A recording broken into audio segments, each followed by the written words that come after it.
We are going to dive deep into the phenomena of karma, as explained by a well-known mystic, guru, and global influencer by the name of Sadhguru. Before the end of this video, I will explain to you everything I have learned throughout this book about karma, the different types, their significance, and finally I will detail the many different step-by-step spiritual processes described in this book, which are known as sadhanas or sadhanas, which will heighten your experience of life while simultaneously shedding loads of unnecessary karma.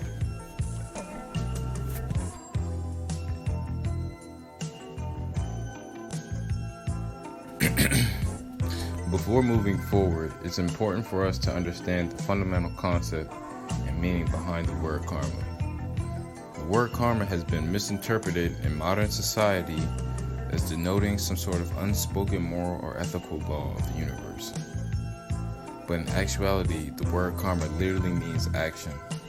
Thus, action can be of a physical, mental, or energetic nature. This means that even every thought that you have contributes to the cumulative and cyclical nature of your karma, and as a result, your life. Karma means action, and action means taking responsibility for the consequences of those actions. So the next question to ask is, will you continue to act compulsively, or would you rather shake up your karma and experience new things by acting consciously? Thing to understand is that karma is not some negative trash. Now, karma is not a negative thing if you know how to use it. It's only because of karma you are who you are. When we say karma, we are talking about layers and layers of memory which makes you who you are. The simplest way to deal with all the humongous mountains of karma that you may have. Because if you have a Himalayan-sized karmic background, it's very good. That means you have a complex structure. But if this complex structure tortures you and you will use your torture to torture everybody else around you, then it's a disaster. With this being said, it is also important to point out that without any karmic baggage at all, you and I would not have physical bodies or even discriminatory minds to discern ourselves from everything else. And this is because all human beings on the planet carry an inherited karma at birth known as genetic memory. The impressions, tendencies, and physical characteristics of our ancestors past and present are the traits that constitute our genetic memory. And this is what contributes to the vast diversity of people on the planet. One of the most insightful and profound concepts expressed in this book surrounding karma and how one accumulates or sheds it involves intention. The intentions behind your actions is such a key concept to grasp because you then realize that it is not what you do that accumulates karma. It is the intention behind it which matters. This is why, even in the modern Western judicial system, the severity of the punishment varies depending on if a crime, such as murder for example, was premeditated or rather if it was a result of negligent manslaughter. Now, before I proceed further in this video, I need you guys to understand that I am not saying your actions won't come with consequences. As we already know, the society you live in has rules. And if you break them, you will face those consequences that come from that governing party.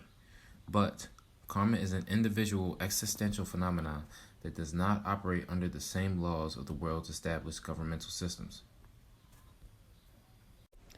With this profound insight and understanding behind the true significance of our thoughts and deeds, we can psychologically liberate ourselves from the grips of neuroticism while simultaneously shedding huge loads of karma by doing everything with complete and total involvement and with the purest of intentions. A wonderful example to give you insight into what I mean has been laid out in this book. One evening, two friends were walking together on a Saturday.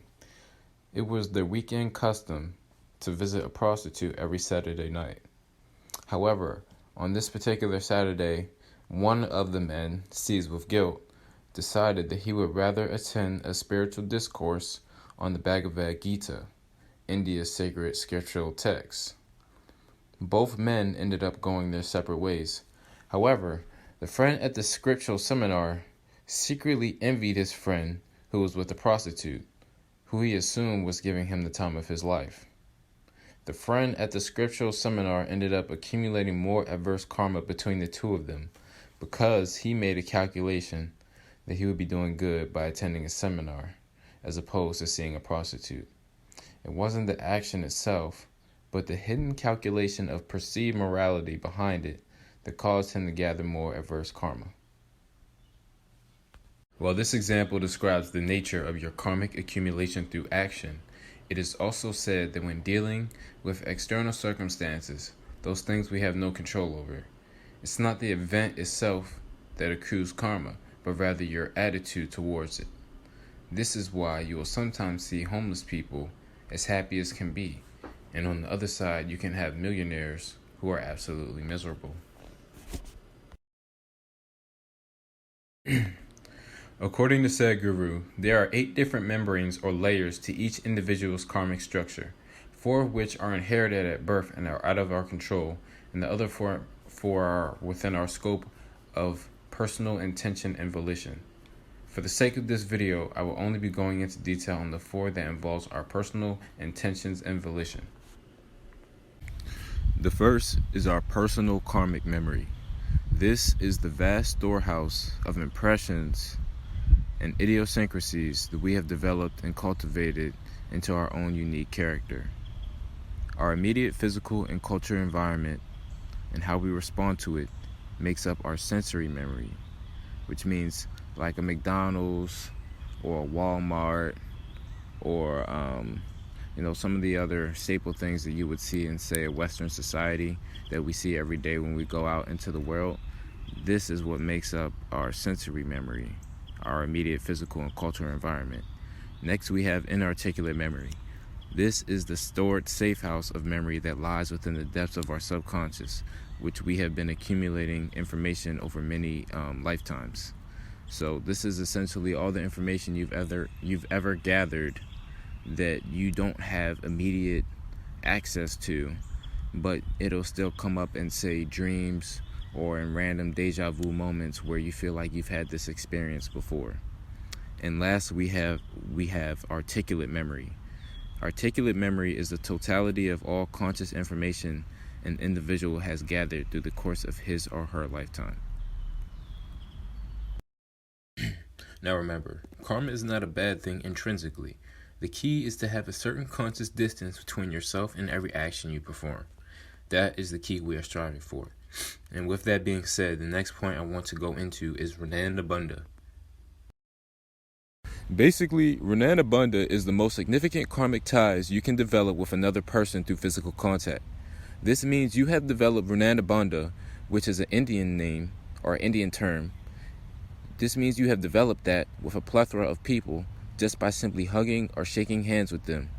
A transfer of spiritual energy is transmitted between the two of you, and this is most powerful and prevalent between two people who have sex together.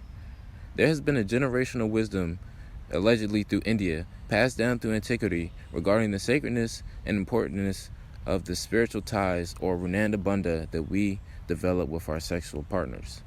This is why you will find so many monks and spiritual advisors all over the world abstaining from sexual promiscuity for vast lengths of times, or for even their whole lives.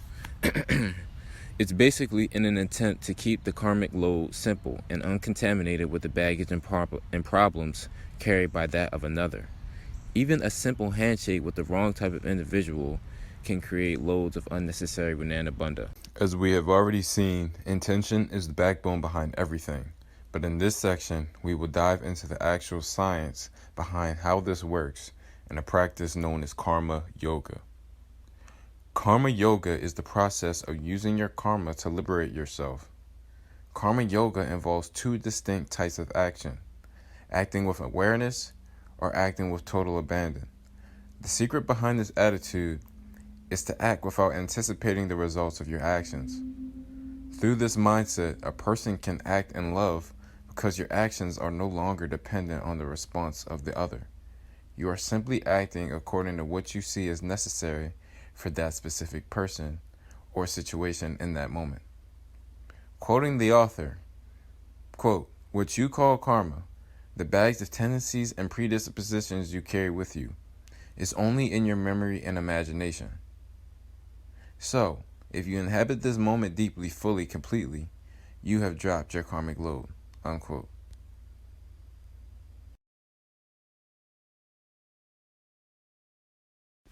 Think of this as more of an attitude adjustment than anything mystical or esoteric.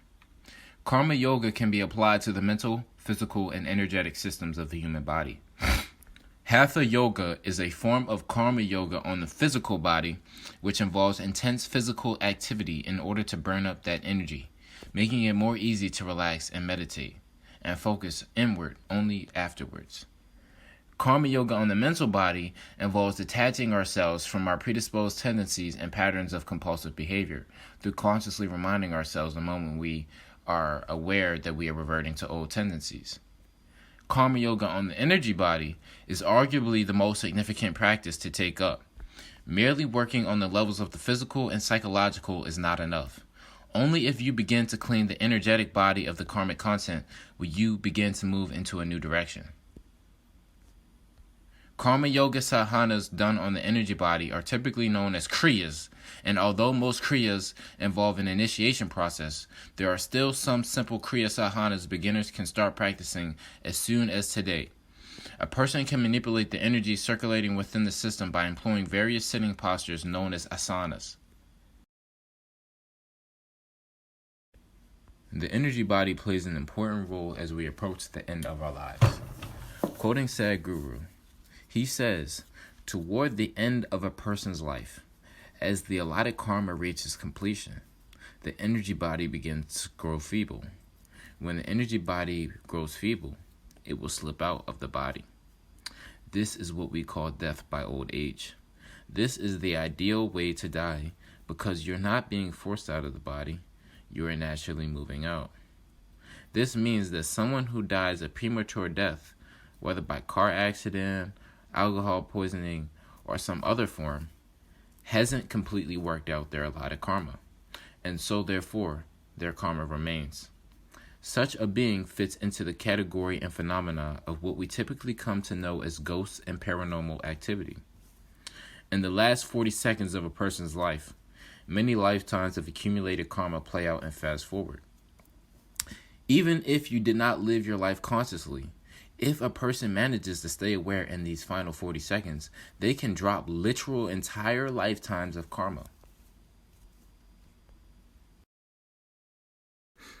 In the following scenes, I will lay out the step-by-step practices involved in this book known as sadhanas. All these yogic sadhanas help one to maintain an inner state that is untouched by the outside.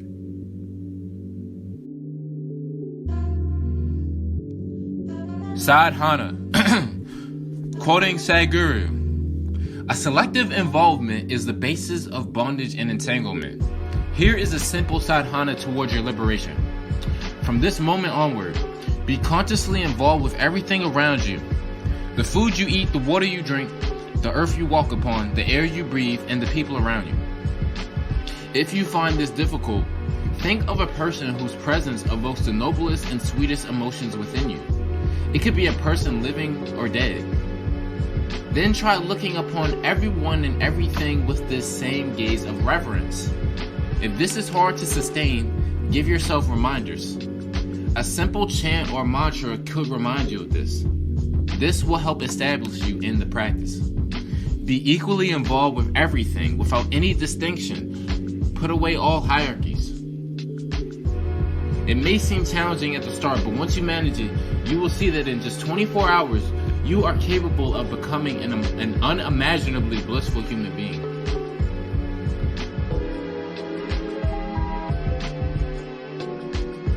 Sadhana.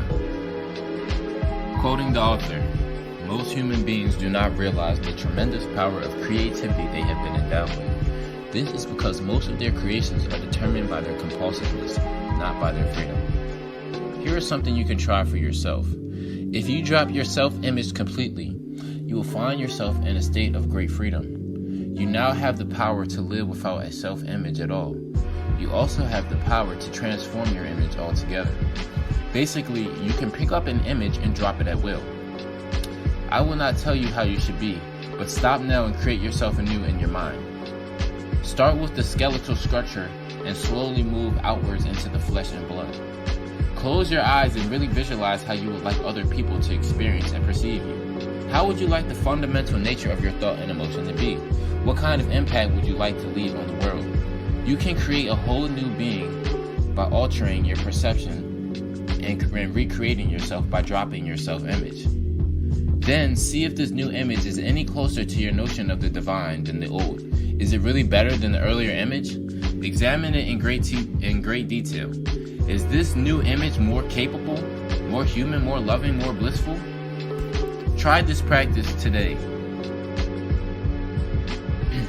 Sadhguru, quoting the author, it is important to remind yourself as often as possible that everything you consider to be yourself is an acquired identity. One simple way to approach this realization is to make sure you are physically exhausted every night before you head off to bed. This way you will always sleep well and deeply. Many superfluous ideas about yourself will fall away. But there is a more conscious exercise you can perform. Every night, sit on your bed, preferably cross-legged, with your eyes closed. Remind yourself that all memory is accumulation. Everything about you is acquired. Your ideas of race, religion, your relationships, your likes and dislikes, everything is an acquired identity.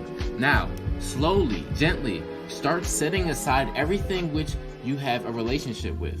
This could mean setting aside people, your possessions, even your own body. Set aside all identification. Imagine that you are on your deathbed and that you are going to die in 2 minutes. Put away everything that is not you. Your sensations, thoughts, and emotions. See your sleep as impending death. You may feel a certain fear and struggle within you initially, but it will pass. Leave your body sitting and simply lie back with your eyes closed. If you go to bed like this each and every night, a great deal of karma can be worked out. If you fall asleep as if you are dying, you will see that your karma barely has any impact on you. You will be reborn daily. Unquote.